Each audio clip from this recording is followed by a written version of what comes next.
t'aime, Bruxelles, je t'aime. Tu m'avais manqué, Bruxelles, je t'aime, Bruxelles, je t'aime. T'es ma préférée, Bruxelles, je t'aime, Bruxelles, je t'aime. Bonjour et bienvenue dans Bruxelles Je t'aime, l'émission hebdomadaire d'Euronews qui décortique tout ce que vous allez adorer ou détester de la politique européenne. Je suis Maya Delabaume, merci de nous avoir rejoints. Au programme de cette émission, fini la décarbonisation. Le nouveau mot à la mode à Bruxelles, c'est la dérégulation. Cette semaine, la Commission européenne, connue pour son obsession de la bureaucratie, a promis une réduction sans précédent de sa paperasse administrative. Le nouveau plan qui aspire à simplifier la vie de ceux qui font des affaires dans l'Union européenne sonne comme une douce mélodie qui fera plaisir à l'industrie automobile européenne, en difficulté pour sa survie. Mais est-ce que cette simplification à outrance fera vraiment la différence ? Nous en discuterons. Et bonne nouvelle pour l'économie européenne, l'inflation baisse et la croissance augmente. Les économistes disent maintenant qu'il y a de la lumière au bout du tunnel. Alors pourquoi sommes-nous tous aussi fauchés ? Le prix d'un café ou d'une bière a récemment explosé dans la plupart des villes européennes et une bonne partie des jeunes n'ont pas les moyens de s'acheter une maison. Avec les difficultés économiques comme principale source de préoccupation pour les Européens et 1 sur 2 d'entre nous qui dépensent 50% de moins pour les courses, quel avenir réserve-t-on à nos porte-monnaies en 2025 ? Voici l'une des questions auxquelles nous allons répondre avec notre panel d'invités. Orlando Whitehead, rédacteur en chef du média Brussels Times. Bonjour Orlando. Bonjour. Majdoulin Sbaï, députée européenne des écologistes. Bonjour. Bonjour Majdoulin. Et Dimitri Verne de l'Organisation des consommateurs européens. Bonjour Dimitri. Bonjour. Alors merci encore de nous avoir rejoints. Avant d'entendre vos avis, écoutons pourquoi l'année 2025 a si mal commencé pour le secteur automobile européen.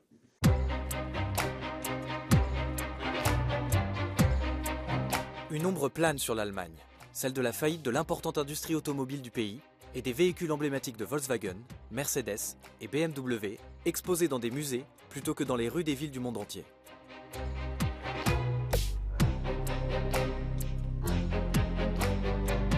L'année 2024 a été l'annus horribilis de l'industrie, la baisse des ventes et les licenciements massifs ayant eu des répercussions sur les fournisseurs de la Belgique à la Hongrie. Si l'Allemagne s'effondre, le reste de l'industrie automobile européenne disparaît avec elle. Voilà la réalité. Mais l'horloge tourne rapidement. Des défis écologiques à l'évolution de la demande des consommateurs, 2025 sera une année décisive pour les efforts déployés par l'industrie pour rattraper son retard.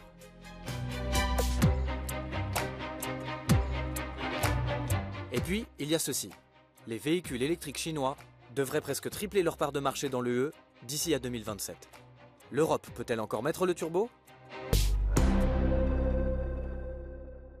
Alors Majdoulin, je me tourne vers vous. On a vu annus horribilis pour le secteur automobile. Volkswagen prévoit de fermer au moins 3 usines en Allemagne et de licencier des millions de travailleurs en raison d'une situation qui est jugée très grave et d'une chute de 64% des bénéfices au 3e trimestre 2024. Alors c'est un peu la même situation pour BMW et Mercedes. Alors ma question, le secteur automobile européen peut-il encore être sauvé ? Oui, bien sûr. Le secteur automobile va mal ces derniers mois et il y a une inflexion qui est inquiétante. Mais en réalité, il a moi je pense, un brillant avenir devant lui parce qu'il y a eu des investissements.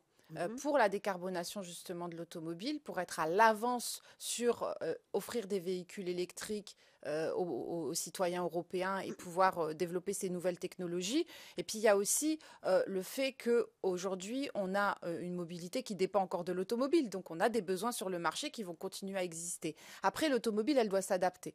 Aujourd'hui, faire des SUV, des véhicules, des gros véhicules très chers qui sont pas accessibles pour les consommatrices et les consommateurs, ça ne marche plus. Il faut se tourner vers les marchés européens, adapter son offre et faire en sorte de aussi investir dans tout ce qui concerne la recherche des batteries, tout ce qui concerne l'écomobilité, parce que finalement, il ne faut pas simplement une stratégie pour l'industrie automobile, il faut se demander à quoi ça sert une voiture. Une voiture, ça sert à se déplacer d'un point A à un point B. Et donc, aujourd'hui, il y a plein de services qui peuvent être développés et qui peuvent être source de valeur ajoutée et surtout d'emploi pour les travailleurs. Orlando, je me tourne vers vous, vous êtes d'accord ? Il y a brillant avenir pour l'automobile ? Brillant avenir, je suis pas sûr. Bon, pour la Belgique, on a eu, c'était annus horribilis, surtout avec Audi, on est en proie d'avoir 3000 travail qui sont en perte.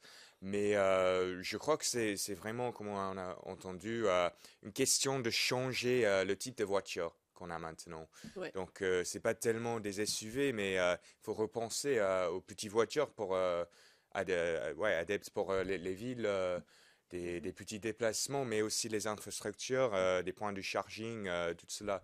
Donc, il y a toujours une bonne Donc si je vous comprends bien, maintenant, c'est pas une industrie en crise, mais plutôt une industrie en transition. Dimitri, vous êtes d'accord avec ça? Je suis tout à fait d'accord avec ça. Je Ouais. pense que il faut prendre un peu de recul. Oui. Sur les 3 dernières années, l'industrie automobile européenne a enchaîné des profits records, a fait des marges très importantes. Pourquoi? Parce qu'ils ont privilégié des modèles, comme vous l'avez dit, à forte valeur ajoutée, des modèles qui se vendaient plus cher. Aujourd'hui, on a un peu saturé ce marché du modèle premium. Donc il faut se retourner vers des modèles qui sont accessibles à la majorité des consommateurs qui n'ont pas les moyens de se payer, par exemple, une voiture électrique à 40, 45 000 ou 50 000 euros. La bonne nouvelle, c'est que c'est en train d'arriver. C'est-à-dire que les constructeurs sont en train de mettre sur le marché ces jours-ci des modèles plus accessibles, notamment électriques, qui vont répondre à une demande plus globale. Je peux prendre un exemple concret. Renault a sorti en fin d'année dernière sa Renault 5 électrique, produite à Douai, donc dans le nord de la France, made in Europe. Et les premières ventes sont très encourageantes. C'est-à-dire qu'on est à peu près au niveau de Tesla. Oui. Donc voilà, il y a une demande et une attente des consommateurs pour des voitures électriques, des voitures plus abordables.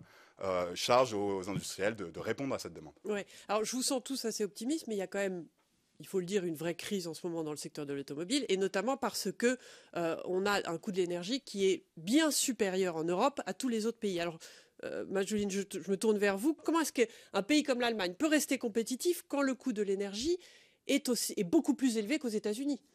Alors déjà, il y a une compétitivité européenne qui est due à ses savoir-faire, à ses métiers, à toutes ces infrastructures qui existent et dans lesquelles on investit depuis longtemps et qui doivent être dans lesquelles on doit continuer à investir. Dans la même région que vous citez, à Douai, à côté de Douai, donc dans la région de Hauts-de-France, il y a toute une vallée de la batterie qui est en train de s'aménager et donc on a un pas d'avance là-dessus. Et puis sur la compétitivité, c'est ce qu'on a dit, c'est-à-dire c'est s'adapter à la demande. L'offre doit s'adapter à la demande. Et aujourd'hui, il y a plein de perspectives. Le leasing social, par exemple, pour rendre accessibles les véhicules à tous, ça doit être aussi accompagné par les pouvoirs publics. Et sur la question énergétique, moi, je rappelle toujours qu'on importe 2/3 du pétrole qu'on consomme en Europe. Si on ne crée pas une indépendance énergétique, on ne sera jamais compétitif pour l'avenir. C'est-à-dire, et puis la compétitivité, la question, ça sert à quoi? Moi, je crois qu'il faut qu'on soit compétitif pour construire une prospérité durable et partagée en Europe. Sinon, on va créer une rupture de confiance avec les travailleurs, mais aussi avec les citoyens. Oui, mais alors, parlons justement de la concurrence, puisque on le sait que dans l'entreprise, dans le secteur automobile, il y a un vrai problème de concurrence chinoise.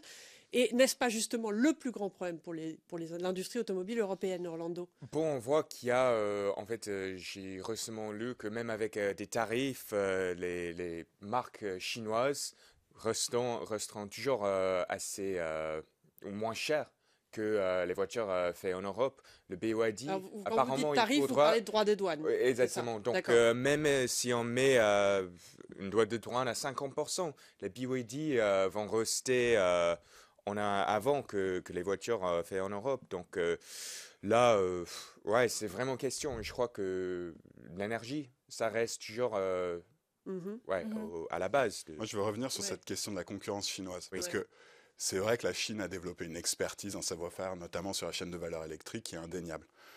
En revanche, quand on regarde aujourd'hui les parts de marché des constructeurs chinois en Europe, c'est moins de 10% sur la voiture électrique. Donc, c'est pas insignifiant. Oui, mais ça risque d'être dans l'avenir. Ça risque, Ouais, mais moi, je dirais que le risque principal, c'est si les constructeurs européens ne se réveillent pas, mettent la tête dans le sable, se disent, bon, on attend, on reste sur le thermique, on tergiverse, et on n'investit pas sur l'électrique. Moi, je suis convaincu, et de nouveau, je prends l'exemple du nord de la France et de la vallée de la batterie, qu'il y a une voie pour une offre de voitures électriques plutôt bon marché de la part des Européens, et je suis sûr que ça peut marcher. Mais pour ça, il faut y aller franchement. Il ne faut pas commencer à se dire on remet en cause les objectifs, etc. Parce que pendant ce temps-là, les Chinois n'attendent pas. Et d'ailleurs, ils construisent des usines sur le continent européen. En Hongrie, ils parlent d'investir aussi en Allemagne, etc. Donc il y a une offensive chinoise qui est réelle, mais qu'on peut tout à fait anticiper. Et justement, Dimitri, les conséquences sociales, si on regarde la situation présente, elles sont dramatiques en ce moment, puisque l'industrie emploie 13 millions de personnes et contribue à hauteur de 7% du PIB de l'Union européenne. C'est pas négligeable. Est-ce qu'il y a des aides sociales pour ceux qui perdent leur emploi et surtout, est-ce que c'est une entreprise qui peut se réinventer, par exemple, en fabriquant des tracteurs ? Je pense que l'idée, c'est pas de transférer les employés de l'industrie automobile vers nécessairement d'autres industries. C'est une transformation de la chaîne de valeur. C'est vrai que c'est une transition qui est compliquée. Ça se fera pas d'un claquement de doigts. Ouais. Mais la transition, elle est aussi porteuse d'opportunités. De nouveau, on va croire que je suis obsédé avec le nord de la France, mais c'est une région qui a été très durement touchée. Vous avez raison d'être obsédé par le nord de la France. C'est formidable, le nord de la France. Vous venez du nord de la France vous-même. Exactement. Voilà. Et j'ai un exemple très concret pour appuyer ce que vous venez de dire. Il y a une entreprise de pneus japonais qui a fermé dans le nord de la France. Je parle des Hauts-de-France, pardon. Ouais. Et en fait, ce qui s'est passé, c'est que lorsqu'elle a fermé, il y a 13 entreprises de l'économie circulaire qui sont venues s'installer sur le site, c'est-à-dire des entreprises de recyclage.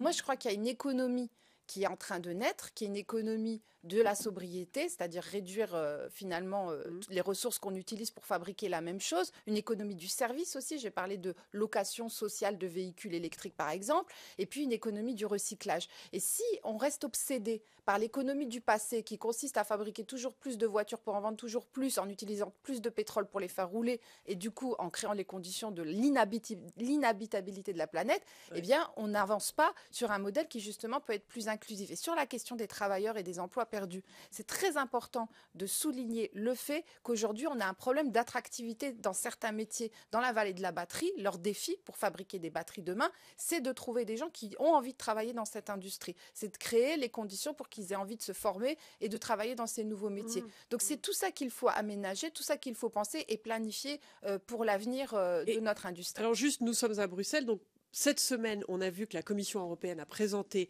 le soi-disant dialogue stratégique. Donc, ce sera un dialogue entre la Commission, les partenaires sociaux sur ce problème, sur la crise du secteur automobile. Est-ce que cela pourrait changer quelque chose selon vous, Orlando ?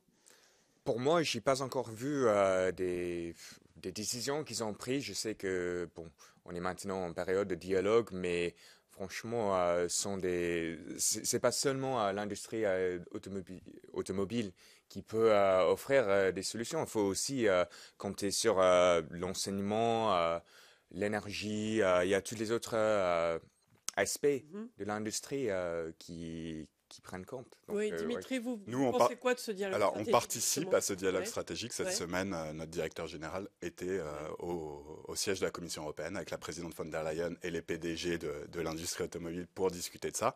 Nous, quel est notre message ? On a parlé de conséquences sociales et des travailleurs, mais d'un point de vue consommateur, ce qu'il faut se dire, c'est que le passage à l'électrique, c'est la promesse d'une mobilité beaucoup moins chère. C'est-à-dire que nous, on recueille des témoignages, nos membres en France, UFC Que Choisir et ailleurs en Europe, recueillent des témoignages d'utilisateurs de voitures électriques, des personnes qui ont acheté en seconde main, hein, pas forcément des gens qui sont capables de débourser des dizaines de milliers d'euros pour s'acheter un véhicule neuf. Et quel est le résultat ? Ils économisent 100 à 150 euros par mois en matière de coûts de mobilité par rapport à un véhicule essence ou diesel. Donc, le véhicule électrique, avec d'autres transitions de la mobilité, c'est la réconciliation de la fin du mois et de la fin du monde, vraiment. Et c'est ce message qu'on porte lors du dialogue stratégique. Voilà un exemple de politique du Green Deal qui peut fonctionner, sur lequel il faut tenir bon. Et donc, plutôt que de remettre en cause la direction générale, dire il faut supprimer les amendes si jamais les constructeurs n'atteignent pas leurs objectifs, on dit mettons en place des mesures qui permettent de soutenir la demande. Par exemple, une mesure simple qui marche très bien en Belgique, électrification des flottes d'entreprises. Donc les voitures d'entreprise, sont massivement électrifiées en Belgique. Pourquoi est-ce que c'est important ? Parce qu'elles arrivent sur le marché de l'occasion assez rapidement aussi. Et donc elles deviennent accessibles au plus grand nombre. C'est un exemple concret de... Majouline, le dialogue stratégique qu'on voit à la Commission, justement, vous en pensez quoi ? Vous êtes députée européenne, vous connaissez bien la machine. Nous suivons de près ce qui est en train d'être discuté à la Commission avec les acteurs du secteur automobile. Nous, on est relativement inquiets parce que, d'une part, pour faire fonctionner bien notre économie. Il faut ce qu'on appelle la prévisibilité, c'est-à-dire que quand on prend une décision, c'est pas 2 ans, 3 ans plus tard qu'on revient en arrière. Donc la question du choix qui a été fait de dire qu'il fallait décarboner, c'est-à-dire que l'automobile n'émette plus de gaz à effet de serre, c'était une décision, donc, plus de je l'ai dit, aussi, plus voilà, de voitures à moteur thermique. À moteur thermique. Ouais. C'était une décision qui avait pour but de nous rendre plus indépendants aussi du point de vue énergétique et de quelque part construire l'économie de l'avenir. Ouais. Donc on ne peut pas revenir en arrière sur les sanctions éventuelles qui pourraient être prononcées sur ceux qui ne respectent pas les objectifs de baisse des émissions de gaz à effet de serre. Ouais. Eh bien, ça a été rappelé, les entreprises ont engrangé des dividendes records ces dernières années. Moi, je viens d'une région industrielle où le chantage à l'emploi, on connaît. Si vous ne faites pas ça, on va licencier. À la fin, on licencie quand même. Donc moi, je pense qu'au contraire, il faut garder le cap, soutenir ceux qui ont décidé d'investir massivement dans le véhicule électrique pour l'avenir, dans l'écomobilité, continuer aussi à penser ce qui peut être finalement la mobilité pour l'avenir en Europe, parce que c'est ce que je disais, c'est pas simplement un produit qu'on vend. Et la deuxième chose, c'est que moi je crois qu'il faut accompagner toutes les innovations possibles parce qu'on n'a pas encore exploré tous les champs. Aujourd'hui, en France, par exemple, l'ADEME, l'Agence de l'environnement et de la maîtrise de l'énergie, est en train de tester des petits véhicules électriques qui pourraient être beaucoup moins chers et beaucoup plus agiles pour se déplacer dans nos villes. Il y a la question des transports publics. Enfin, il y a d'énormes champs. Et le rôle des institutions européennes, c'est d'être sur ces développements-là et de penser comment on va mieux vivre en Europe. Et une dernière chose, c'est sur l'achat local de véhicules. Vous avez évoqué la concurrence avec la Chine. Sur les droits de douane, moi je suis tout à fait pour parce que ça a été l'augmentation des droits de douane vis-à-vis des véhicules chinois, ça a été mis en place suite à une enquête qui a prouvé qu'il y avait du dumping, donc des subventions pour rendre plus concurrentiels les véhicules. Et moi je crois qu'on doit favoriser la relocalisation de l'économie pour nos besoins locaux, c'est-à-dire fabriquer local pour l'Europe. Eh bien, pour savoir si le secteur automobile a foi dans le dialogue social de la Commission européenne, nous avons parlé à Sigrid de Vries, la directrice générale de l'Association des constructeurs européens d'automobiles, l'ACEA. Écoutez ce qu'elle nous dit. Nous aimerions voir des actes et non plus des paroles, car nous avons beaucoup d'objectifs. Mais il y a aussi beaucoup de frictions. Ces objectifs doivent maintenant être appliqués concrètement, et là, nous voyons que les choses ne vont pas très bien. Nous devons opérer une transformation vers l'écomobilité en très peu de temps. Nous avons mis les véhicules sur le marché. Nous avons donc fait notre travail. Mais pour l'instant, le marché est à la traîne. C'est donc l'industrie automobile qui porte le fardeau et non les autres acteurs. Nous avons besoin d'un retour à la réalité sur la manière dont la décarbonisation est mise en place. C'est un facteur qui nous différencie des États-Unis ou de la Chine, où les choses sont plus simples, et l'Europe doit effectivement se ressaisir sur cette question centrale de la surréglementation. La réduction de la bureaucratie est un point très important. Alors Orlando, on voit ici la directrice d'ACEA, Sigrid de Vries, parler de réduire les formalités administratives. Est-ce qu'elle peut le faire, l'Union européenne? Elle l'a déjà fait. Bon, c'est une question que j'ai posée la semaine passée à un économiste belge qui m'a expliqué, en fait, s'il y a besoin de déduire le fardeau bureaucratique, ça serait ici en Belgique, où on a les 6 gouvernements, les 3 régions, les 3 communautaires linguistiques. Oui. Donc tout ça pour dire que ça sera très difficile. En fait, on a presque on a créé tous ces organes bureaucratiques, donc ça sera... ça prendre un grand force pour changer tout cela. Donc, moi, je suis pas sûr si on est à la hauteur de changer ça ou de le changer très vite. C'est à voir. Eh bien, justement, cette semaine, la Commission a planché sur le sujet. La présidente Ursula von der Leyen a présenté les grandes lignes de ce qu'on appelle la boussole pour la compétitivité. Il s'agira donc, et on le voit sur l'écran, de réduire la paperasse et simplifier les réglementations, de mieux coordonner les politiques au niveau de l'Union européenne et des États membres, et enfin de réduire les dépendances à des partenaires peu fiables afin de garantir une plus grande sécurité. Alors Majouline, je me tourne vers vous. Que pensez-vous de cette boussole? Alors c'est du jargon, hein. Mais est-ce que c'est pas justement encore un autre de ces rapports plein de bonne volonté? Alors, sur les procédures administratives et leur simplification, moi je suis tout à fait d'accord, c'est un moins de paperasse, pourquoi pas. Par contre, sur la dérégulation, c'est-à-dire enlever des normes, abaisser nos standards, nos règles, moi je ne suis pas d'accord, parce que c'est comme si on disait demain, il y a des embouteillages à Bruxelles, on va supprimer le code de la route. Oui. Vous voyez? Oui. Donc en fait, ces règles-là, elle nous protège tous. Parce que si les industriels ou les entreprises qui impactent l'environnement n'en payent pas le prix, c'est la collectivité qui va le payer. Elle le paye déjà. Si je prends un seul exemple, c'est la pollution de l'air à l'échelle locale. On sait que ça fait 10 fois plus de décès prématurés que justement l'insécurité routière. Donc c'est nous qui à la fin allons payer le prix en termes de santé publique et en termes d'aménagement du territoire. Donc il faut des règles collectives pour nous protéger collectivement. Et quant à la compétitivité, pourquoi encore une fois, il faut garder que la seule boussole que nous devons avoir, c'est comment les gens vivent mieux en Europe, comment nous restons en paix, comment nous construisons notre autonomie stratégique, parce que c'est ce qui va nous être demandé, qui nous est déjà demandé par aussi tous les jeunes qui sont très inquiets. Je suis Dimitri, moi je pense juste à... En fait, vous êtes députée européenne des écolos, justement. Il y a deux des lois qui sont ciblées là. C'est la directive sur la communication de la durabilité des entreprises et la directive sur la diligence raisonnable en matière de durabilité des entreprises. Alors, c'est beaucoup de jargon, mais c'est pour expliquer que ce seront les entreprises grandes et petites qui seront obligées de collecter et publier des données sur leurs émissions de gaz à effet de serre, sur la quantité d'eau qu'elles utilisent, sur l'impact des températures élevées. Bref, on sait un peu ce que ce rapport va demander aux entreprises. Est-ce que cet effort de simplification ne risque pas justement, et je me tourne aussi vers vous quelque part, de saper un peu les ambitions du Green Deal?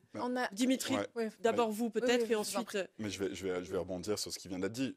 Je suis d'accord avec l'idée de simplification, de mieux harmoniser les obligations de reporting entre le niveau européen et le niveau national, etc. Ça a du sens, donc regardez s'il n'y a pas de doublon, pourquoi pas. Par contre, là où il faut faire très attention, c'est derrière cet agenda de simplification, il y a beaucoup d'industriels qui parlent de dérégulation. La dérégulation, c'est vraiment pas ce dont on a besoin.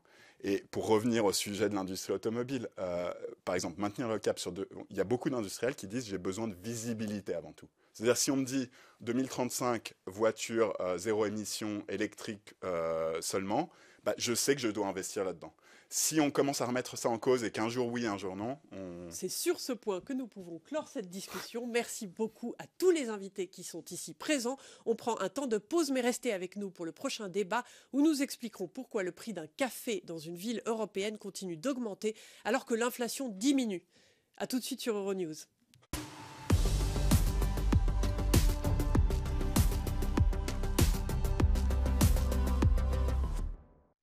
Heureuse de vous retrouver sur le plateau de Bruxelles Je t'aime avec nos invités Orlando Whitehead du média Brussels Times. Bonjour. Bonjour. Majdoulin Spay, députée européenne des écologistes. Et Dimitri Vergne du Bureau européen des unions de consommateurs. Bonjour. Eh bien, février est là, ce qui signifie que les Allemands se rendront aux urnes dans quelques semaines. Et les perspectives ne sont pas rassurantes pour eux, puisque les gros titres annoncent que l'économie allemande devrait encore se contracter cette année. Mais ailleurs dans la zone euro, les économistes insistent sur le fait que la croissance est de retour, surtout en Espagne, auparavant considérée comme un pays retardataire. Pendant ce temps, les chiffres affirment également que l'inflation baisse, mais pas les prix, ce qui soulève une question. Et je me tourne vers vous, Dimitri. Avons-nous toujours une crise du coût de la vie dans l'Union européenne ou est-ce que c'est juste une perception ? Alors, notre membre belge, Testachat, publie chaque mois un baromètre de l'inflation sur un panier de 3000 produits de consommation courante dans les plus grandes chaînes de supermarchés belges.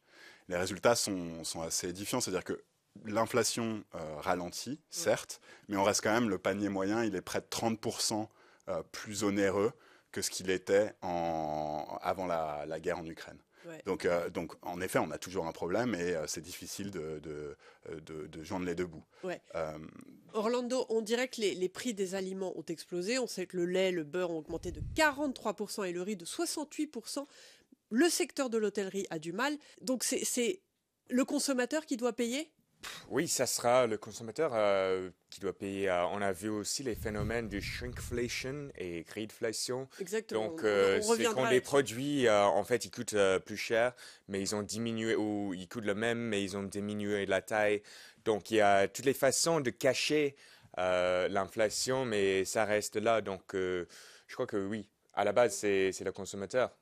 Et du coup, Majdoulin, ces entreprises, selon vous, pourront, elles, un jour baisser leur prix ou est-ce qu'il faut s'habituer aujourd'hui à être fauché, en fait si je parle un peu de façon... Alors, je n'ai pas trop envie de dire aux gens qui nous écoutent qu'il faut qu'ils s'habituent à être fauchés, mais pour revenir un peu en arrière, c'est que si on regarde la structure des dépenses d'un ménage, aujourd'hui, on s'est habitué à avoir finalement l'alimentation qui nous coûte moins cher et avoir finalement accès à d'autres services ou loisirs ou produits. Et donc aujourd'hui, on est en train de voir que l'alimentation, les besoins alimentaires viennent occuper une part importante de notre budget, plus importante que c'était le cas il y a quelques années. Donc ça pose un souci, et un souci aussi moral, puisque les gens en souffrent dans leur vie quotidienne. Il faut regarder aussi de près la stratégie des acteurs de la distribution, puisque si je prends le cas de la France, il y a eu plusieurs scandales qui montraient qu'en fait les coûts des matières premières ou les coûts des produits et de leur fabrication n'augmentaient pas autant que le prix qu'eux, ils mettaient dans leurs magasins. Il y a d'autres modèles qui existent aujourd'hui. Moi, je crois beaucoup au modèle plutôt d'achat direct. Je pense à l'alimentation, au système d'AMAP en France, c'est-à-dire qu'on achète directement à des agriculteurs. Moi, je suis dans un supermarché coopératif, par exemple. On a un groupement d'achat et on achète directement aux producteurs. Et ça permet de mieux maîtriser aussi les coûts. Et ça, il va falloir qu'on se pose la question, quel modèle alimentaire nous voulons, si je prends l'alimentation, et quel modèle de distribution pour que les gens vivent mieux. Alors, pour comprendre la lutte que mènent actuellement les cafés et bars dans nos villes, nous avons rencontré Test Achat, une ONG dont vous parliez, Dimitri, qui surveille les prix pour les consommateurs. Et nous avons rendu visite à Thomas Mertens, gérant du café Léopold, ici à Bruxelles. Écoutons-le. Rien que la matière première a augmenté drastiquement. Donc nous, on augmente par rapport à nos marges. Les cafés, ils viennent du Brésil, c'est un cercle vicieux. Et donc tout simplement, la main-d'œuvre, le loyer, les charges. Pour vivre un Horeca aujourd'hui, c'est très très difficile avec des taxes partout. Nous avons constaté des augmentations d'environ 30% en général et jusqu'à 70 ou 80% au cours des 3 dernières années pour certaines catégories de produits. C'est donc beaucoup, mais cela ne signifie pas que notre gouvernement ne peut pas aider. Le gouvernement essaie d'aider les gens à joindre les deux bouts. Il en va de même pour les entrepreneurs, les propriétaires de bars et de restaurants par exemple. Alors on voit que quand Thomas parle d'Horeca, l'Horeca c'est très clair, en Belgique ce sont les restaurants, l'hôtellerie, les bars. Bref, Dimitri, je me tourne vers vous. Vous l'avez mentionné, Orlando, la greedflation. Est-ce qu'on assiste justement à cette inflation de cupidité, comme on l'appelle, c'est-à-dire qu'en fait les entreprises exploitent l'inflation pour justifier des hausses de prix? Est-ce que c'est ça qui est en train de se passer en ce moment? Oui, et je reviens sur ce que vous venez de dire, sur l'opacité dans la répartition des coûts dans la chaîne de valeur agroalimentaire. Ça, c'est l'une des demandes fortes des organisations de consommateurs, c'est de savoir quelle est la part du prix final payé par le consommateur qui revient effectivement, par exemple, à l'agriculteur. Ouais. Et on a un vrai problème d'opacité sur lequel il faut faire la transparence. La greedflation, c'est aussi, on a constaté de nombreux cas qui sont inquiétants. Et puis, il y a aussi une question de responsabilisation des distributeurs, par exemple en leur demandant d'orienter leurs offres promotionnels sur les produits plus sains, de première nécessité, les fruits et légumes par exemple, pour essayer de permettre aux gens de manger plus sainement. Alors Orlando, je change un peu de sujet, mais pendant ce temps, le Royaume-Uni, vous êtes britannique si je ne me trompe pas, qui n'est plus dans l'Union européenne, on sait, mais reste notre voisin. Le Royaume-Uni est au bord de la récession, les rendements obligataires sont plus élevés qu'en Grèce, la livre s'affaiblit très rapidement. Est-ce que selon vous, le FMI devrait intervenir pour soutenir le Royaume-Uni et quel impact ça aurait pour la zone euro? Bon, le Royaume-Uni, je suis plus là maintenant, mais c'est vrai que depuis le nouveau gouvernement a pris sa place, ils ont du mal à redémarrer l'économie. Donc, je ne sais pas si on est encore à la stade où il faudra des interventions du FMI, mais certainement. Ils ont des choses à faire. Parce que le problème est très fort en Angleterre en ce moment. Ouais, certainement. Donc, je ne sais pas s'ils veulent rapprocher avec l'Europe, mais pour moi, c'est un peu le grand sujet c'est l'éléphant dans la salle. Il faut approcher. Majuline, cette greedflation dont on parle, cette inflation de cupidité, elle est dangereuse justement? Elle est dangereuse parce qu'elle a un impact sur le budget des consommateurs et puis sur leur porte-monnaie direct. Ceux qui sont les plus vulnérables, ils en souffrent terriblement. Je rappelle quand même qu'en Europe, on a des chiffres très inquiétants concernant l'accès à l'alimentation et des gens qui vivent dans la très grande pauvreté, alors qu'on est quand même un continent qui est censé être très prospère et un des plus grands marchés du monde. Ouais. Et donc, moi, je crois qu'aujourd'hui, il y a vraiment la question de la sécurité alimentaire, de la souveraineté alimentaire, de l'accès à l'alimentation pour tous. C'est une question clé pour l'avenir de l'Europe. Et la deuxième question, c'est qu'il faut se poser... j'ai parlé des nouveaux produits qu'on a achetés dans le quotidien. Je pense par exemple, aux produits du numérique, du digital, les smartphones, toutes ces nouvelles choses qui sont arrivées sur le marché, qui nous donnent très envie et qu'on achète, et qui grèvent notre budget aussi, et évidemment la fast fashion. Alors si je comprends bien, la souveraineté alimentaire, c'est donc la clé de notre avenir. Eh bien, cet argument conclut notre conversation. Merci à tous les invités ici présents et merci à vous de nous avoir suivis. Restez avec nous sur Euronews.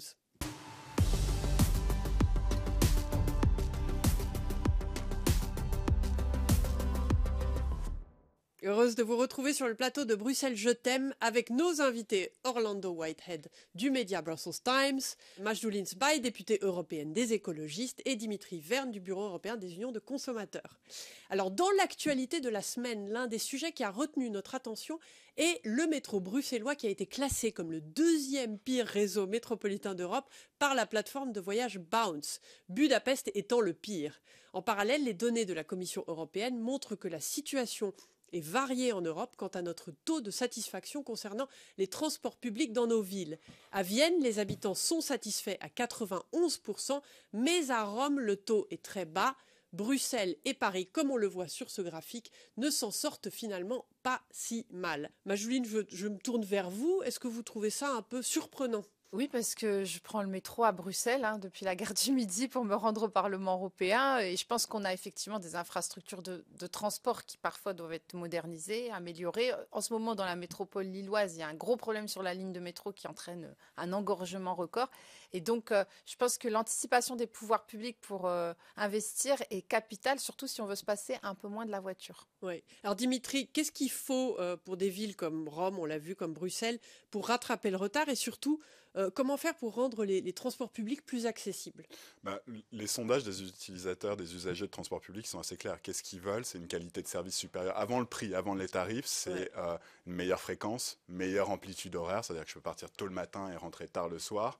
Sécurité, confort, propreté, confort. Ouais. Voilà. Ouais. Et le tarif, en fait, il vient derrière parce que dans les transports publics, on est de toute façon au meilleur niveau de compétitivité par rapport à d'autres modes de transport. Donc c'est là-dessus qu'il faut investir. Et c'est comme ça qu'on rend on rend les transports publics une réelle alternative à la voiture individuelle, par exemple. Ouais.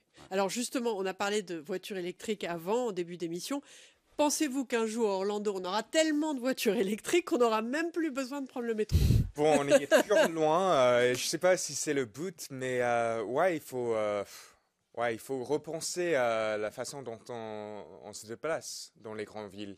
À Bruxelles, par exemple, il y a toujours beaucoup de voitures, mais on a entendu comme c'est souvent des voitures de société. Donc, ce n'est pas tellement une question d'économie, c'est plutôt des questions pratiques qui dirigent les gens vers les voitures au lieu des transports publics.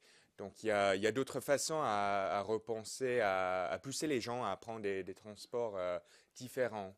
Les voitures. Alors, on a posé la question à quelques personnes justement à Bruxelles. Est-ce qu'ils sont satisfaits ou non de leur transport public ? Vous pouvez voir sur cet écran ce qu'ils disent. Oui, j'utilise très bien le transport en commun. Bruxelles Centre, c'est parfait. Mais si on habite un peu plus en périphérie, avec tous les travaux qu'ils font avec les bus et les trams, en fait, ça convient bien de prendre la voiture, même si c'est pas si écologique. Je suis un petit peu inquiet. Non pas à cause de la qualité, mais plutôt à cause des problèmes de sécurité. C'est catastrophique. C'est pas du tout au niveau de ce que doivent être les transports en commun pour la capitale de l'Europe. Il y a un problème de régularité, de propreté. Je pense que le service pourrait être amélioré et gratuit, car il est très cher en ce moment et peu de gens peuvent se l'offrir. Il y a trop de monde, j'aime pas ça et je fais un peu de sport, comme ça. Alors on voit pas mal d'insatisfaction dans ce petit reportage. Justement, une des personnes interrogées parle de gratuité. Pourquoi est-ce qu'on ne met pas tous les transports gratuits, Majouline ? En fait, c'est peut-être ça l'avenir aussi des transports publics. Moi, par rapport à les écologistes défendent, une partie en tout cas d'entre eux en Europe, défendent la gratuité des transports en commun. Après, ça a été dit très justement, c'est-à-dire qu'aujourd'hui, même s'il y a une insatisfaction et que parfois le service dysfonctionne, il n'y a rien de plus performant pour se déplacer dans des zones urbaines denses. C'est-à-dire qu'on trouve qu'à la fin du mois ou de l'année, on aura passé moins de temps dans les transports parce qu'on utilise les transports publics. Parce que si on met bout à bout tout le temps qu'on passe dans sa voiture individuelle, le temps pour aller s'approvisionner en essence ou on espère la recharger, le temps pour l'entretenir, le temps pour etc., à la fin, ça fait gagner du temps et ça fait gagner du confort et de la sécurité, même si certains se sentent parfois en insécurité dans les transports. Globalement, il y a quand même une performance des transports publics qui est très importante. Orlando, la gratuité des transports, vous êtes d'accord aussi ? Bon, à Bruxelles, ça serait très difficile. En fait, la région et tout le pays, il y a des problèmes budgétaires. Donc, je ne crois pas que c'est sur la table en ce moment. Mais à terme, peut-être, ça serait... Moi, je ne crois pas que ce soit une bonne idée. Ça dépend des villes. Il y a différents modèles, mais Bruxelles, c'est un réseau qui demande beaucoup d'investissement. Et il faut retenir que le ticket, ça couvre en moyenne un tiers, la billettique, c'est un tiers des coûts d'exploitation du réseau. Donc en fait, si on retire cette part de financement, où est-ce qu'on va chercher les ressources ? Par ailleurs, le ticket, de nouveau, on est sur le modèle le plus compétitif. Donc pour répondre, par exemple, je pense que c'était une étudiante qui a soulevé ce point du problème du prix, il y a des tarifs spéciaux pour les publics en oui, même si le billet est encore cher. À Bruxelles, c'est cher, on peut le dire. Le billet, et il va augmenter. Il y a beaucoup des offres, des abonnements pour les étudiants, pour les personnes qui sont au chômage. Il y a assez. Et un autre point important, je pense, qui a été dit aussi, c'est pas un sujet seulement pour la ville centre dense, parce que vous voyez, il y a un usager qui utilisait le vélo, par exemple, c'est aussi possible, mais c'est aussi très important et peut-être même plus important pour la périphérie.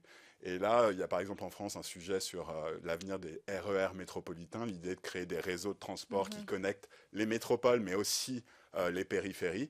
Ça, c'est très important parce que c'est surtout ces publics-là qu'il faut aller chercher et à qui il faut offrir une alternative à la voiture. Justement, c'est créer ces réseaux de transport. Il y a un problème aussi d'aménagement du territoire, c'est-à-dire que dans le cas de la région parisienne, il y a une densité, il y a beaucoup d'habitations au même endroit. Mais dans d'autres endroits, on a ce qu'on appelle du mitage, c'est-à-dire des maisons individuelles un peu partout ou vraiment des gens qui vivent très loin de leur travail. Donc, il faut penser l'aménagement du territoire de manière fonctionnelle pour que les gens n'aient pas trop de trajets à faire pour se rendre au travail ou déposer leurs enfants à l'école et pouvoir utiliser les transports publics, des modes doux, le vélo, etc. Et puis faire en sorte... Alors sur la question de la tarification sociale, je suis complètement d'accord. Je pense qu'aujourd'hui, ça peut être vraiment une solution pour vraiment avoir un plus grand spectre pour des gens de tarifs pour que ce soit accessible à tous, les transports en commun. Oui, même si les prix restent, et on l'a vu, on a parlé d'inflation, les prix restent très élevés dans les transports. Et je ne pense pas qu'à Bruxelles, mais aussi quand vous allez à Paris aujourd'hui, à Rome, je veux dire, c'est quand même, encore pour les gens, difficile. Paris, c'est 89 € par mois pour se déplacer dans une région qui est très grande quand même. Donc, est-ce que c'est vraiment si onéreux par rapport à la détention d'une voiture, par exemple ? Ça vous coûte 15, 20 000 € déjà d'entrée. Les frais de carburant de maintenance, vous l'avez dit, c'est plutôt compétitif. Et de nouveau, c'est donc sur cette note que nous pouvons conclure le débat. C'est la fin de l'émission Bruxelles, je t'aime. Merci à tous nos invités et à tous ceux qui nous regardent de chez eux. Si vous avez des avis à nous faire parvenir, ou si vous voulez simplement continuer la conversation sur le sujet de votre choix, n'hésitez pas à nous écrire à bruxellesjet'aime@euronews.com ou à nous contacter via les réseaux sociaux. Passez une excellente semaine et à très bientôt sur Euronews.